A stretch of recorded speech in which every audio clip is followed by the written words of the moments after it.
Bismillahirrahmanirrahim. Dear students, Assalamu alaikum wa rahmatullah. Today, the topic which we are going to discuss today relates to the chapter number 3, Imbalanced Growth and Regional Disparities in Pakistan, غیر متوازن اقتصادی ترقی اور علاقائی عدم توازن. اس topic کو discuss کرنے سے پہلے سب سے پہلے ہمیں تو یہ پتہ ہونا چاہیے کہ معاشی ترقی کیا ہے. معاشی ترقی سے مراد اگر کسی ملک کی آمدنی بڑھ جائے اور اخراجات ان کے کم ہو جائیں تو یہ ایک انڈیکیٹر ہوتا ہے معاشی ترقی کا. اور اگر کسی ملک کی برآمدات یعنی ایکسپورٹ بڑھ جائیں اور امپورٹس ان کی کم ہو جائیں تو یہ بھی ایک انڈیکیٹر ہوتا ہے معاشی ترقی کا. تو پاکستان کے اندر جو معاشی ترقی ہے وہ غیر متوازن ہے، اور اس کے علاوہ پاکستان کے اندر علاقائی عدم توازن ہے. اس کی وجہ بہت ساری وجوہات ہیں، جغرافیکل ڈفرینسز بھی ہیں اور in even distribution of population بھی ہے. پھر صنعتی ترقی علاقوں کے اندر مختلف ہے تو اس کی وجہ سے ریجنل ڈسپیرٹیز بھی پیدا ہوتی ہیں، عدم مساوات. تو ذرا ان کو ہم دیکھ لیتے ہیں. ریزنز کیا ہیں؟ Regional imbalances or disparities means wide differences in per capita income, literacy rates, health and education services, levels of industrialization, etc. between different regions. Regions may be either states or regions within a state or provinces like in Pakistan. تو یہ جو عدم توازن ہے یہ فرق ہوتا ہے فی کس آمدنی میں. اگر فرق آ گیا ہے، خواندگی میں فرق آ گیا ہے، ایجوکیشن اور ہیلتھ کی فیسلٹیز مختلف ہیں، اور یہ ریجنز جو ہیں یہ مختلف ہو سکتے ہیں، ریاستیں بھی ہو سکتی ہیں، اور پاکستان میں جیسے صوبے ہیں ویسے بھی ہو سکتا ہے. بل گیٹس کے بارے میں تھوڑا سا میں نے ایک وہ شیئر کی ہے سلائیڈ. اس میں یہ کہتے ہیں کہ بل گیٹس اگر اپنی دولت کو خرچ کرنا شروع کرے، اور کتنی خرچ کرنا شروع کرے کہ اگر وہ 1 ملین یعنی $10 لاکھ $1 ملین روزانہ خرچ کرے تو اس کو اپنی دولت خرچ کرنے میں 218 سال لگیں گے. اور اگر وہ ماڈسٹ انٹرسٹ ریٹ پہ یعنی 2% پہ اگر وہ اپنی دولت انٹرسٹ پہ سود پہ دے دے بینکوں کو تو روزانہ اس کو تقریباً $4.2 ملین کی انکم آ سکتی ہے. اسی طرح سب سہارا افریقہ کے اندر 16 ارب پتی ہیں اور 358 ملین لوگ جو ہے وہ پاپولیشن غریب ہے. تو یہ جو ڈفرینس ہے یہ اس ڈفرینس کی وجہ سے احساس محرومی بھی پیدا ہوتا ہے، اور پھر علاقائی ڈفرینسز، ریجنل ڈفرینسز اور ڈسپیرٹیز ملکوں کے لیے بڑی نقصان دہ ہوتی ہیں. یہ تھوڑا سا میں نے causes of income in equality کیوں ہے، اس میں ٹریڈ لبرلائزیشن ہے، چینجز ان ٹیکسیشن سسٹم ہے، اور ریشیل ڈسکریمنیشن ہے. تو پاکستان میں اس حوالے سے وہ آپ دیکھیں کہ ریشیل ڈسکریمنیشن جو نسلی تعصب ہے وہ بھی ایک رول پلے کرتا ہے.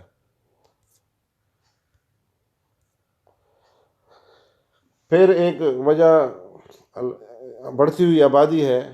تو پنجاب کی آبادی جو ہے یہ پرانے فگرز ہیں، 7 کروڑ 25 لاکھ بتائی گئی ہے، اور سندھ کی آبادی جو ہے نا وہ تقریباً 3 کروڑ 51 لاکھ ہے. اسی طریقے سے بلوچستان کی آبادی بہت کم ہے، 65 لاکھ بتائی گئی ہے. اور لیکن رقبے کے لحاظ سے صورتحال ذرا ڈفرینٹ ہے کہ 44% رقبہ جو ہے وہ بلوچستان کا ہے. اور پاکستان کے اگر 23 شہر ایسے لسٹ بنائی جائے جن کی آبادی 2 لاکھ ہے تو اس میں ایک شہر صرف بلوچستان کے حصے میں آتا ہے، باقی سندھ میں یا پنجاب میں. اور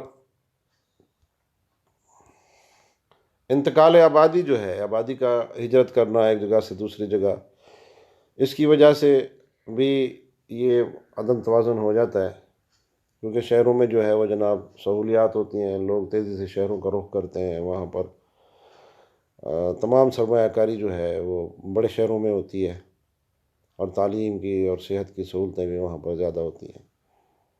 تو اس وجہ سے پھر اقتصادی ترقی اور علاقائی عدم مساوات کا وہ کہتے ہیں جناب آپس میں چولی دامن کا ساتھ ہے.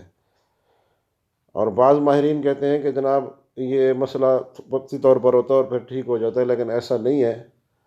اگر انہوں نے مثال دی ہے کہ 1959 میں مشرقی پاکستان کی آمدنی میں اور مغربی پاکستان کی آمدنی میں 32% فرق تھا، اور اگلے 10 سالوں میں یہ 61% ہو گیا، اور یہی فیکٹر جو ہے وہ پاکستان کی ڈس ممبرمنٹ سکوت ڈھاکہ کا ایک سبب یہ بھی تھا۔ اکنامک ڈسپیرٹی تھی، ریجنل ڈسپیرٹی تھی کہ مغربی پاکستان میں ترقی کی شرح ذرا زیادہ تھی اور مشرقی پاکستان میں کم تھی۔ اسی طریقے سے سندھ میں جو فی کس آمدنی ہے وہ سب سے زیادہ ہے، دوسرے نمبر پہ پنجاب ہے، اور یہ دیکھیں کہ پنجاب کی جو انکم ہے وہ دگنی ہے صوبہ خیبر پختونخوا کے مقابلے میں۔ پھر ایک ہی صوبے کے اندر ود ان پروونس جو ہے وہ ڈفرینسز ہیں، وسطی پنجاب یا سینٹرل پنجاب جس کو نارتھ پنجاب بھی کہتے ہیں اور ساؤتھ پنجاب ہے، ان کے بھی جو ڈیولپمنٹل ڈفرینسز ہیں، تو صورتحال مختلف ہے۔ جنوبی پنجاب ذرا پسماندہ ہے اور وسطی پنجاب کے لوگ ذرا زیادہ خوشحال ہیں، تو یہ بھی۔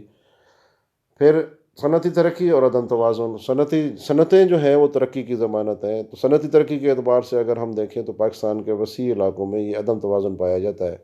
پاکستان کی تمام تر صنعتیں اگر سندھ کی دیکھیں تو وہ کراچی اور حیدرآباد میں ہیں، جبکہ پنجاب کی جو صنعتیں ہیں وہ فیصل آباد، گوجرانوالہ، سیالکوٹ، شیخو پورہ اور لاہور میں ہیں۔ پنجاب کے باقی اضلاع جو ہے وہ صنعتی ترقی سے محروم ہے۔ حکومت نے کوشش تو کی کہ کسی طریقے سے ہب میں جو ہے وہ بلوچستان میں کوئی صنعتی یونٹ بنا دیے جائیں، گدھونا مزئی میں صنعتوں کو جو ہے وہ ٹیکس فری زون قرار دیا جائے اور وہاں پر لوگ اپنی صنعتیں لگائیں، لیکن ان صنعتوں کو پنجاب کے مقابلے میں یا سندھ کے مقابلے میں آنے کے لیے ایک لمبا سفر کرنا پڑے گا، تو یہ ایک وجہ ہے عدم توازن کی۔ پھر آپ یہ دیکھیں کہ جس کا جو انفراسٹرکچر ہے، ریلوے ہے، سڑکیں ہیں، ٹیلی فون ہے، ٹیلی ویژن ہے، کمیونیکیشن سسٹم جو ہے وہ شہروں میں زیادہ اچھا ہے، اور شہروں کی آبادی اس وجہ سے بڑھ بھی رہی ہے، کالج، بینک، ہسپتال، یہ فیسلٹیز وہاں پر زیادہ ہیں، تو اس طریقے سے شہری زندگی اور دیہاتی زندگی کے اندر ریجنل امبیلنس کریٹ ہو جاتا ہے۔ پھر ایک اور وجہ جو ہے وہ جاگیردارانہ نظام ہے۔ پسماندہ علاقوں کو مزید پسماندہ رکھنے میں جو جاگیرداری نظام ہے، جو فیوڈل سسٹم ہے، اس نے اہم کردار ادا کیا ہے۔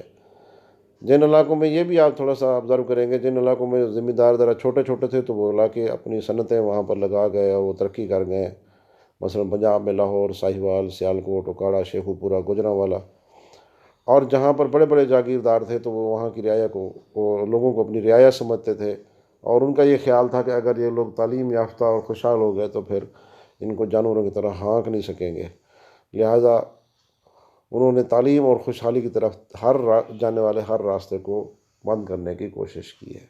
پھر ایک اور کردار آ جاتا ہے افسر شاہی کا، جس کو بیوروکریسی کہتے ہیں۔ ترقی کا راستہ روکنے کے لیے ان کا بھی ایک بڑا کردار ہے۔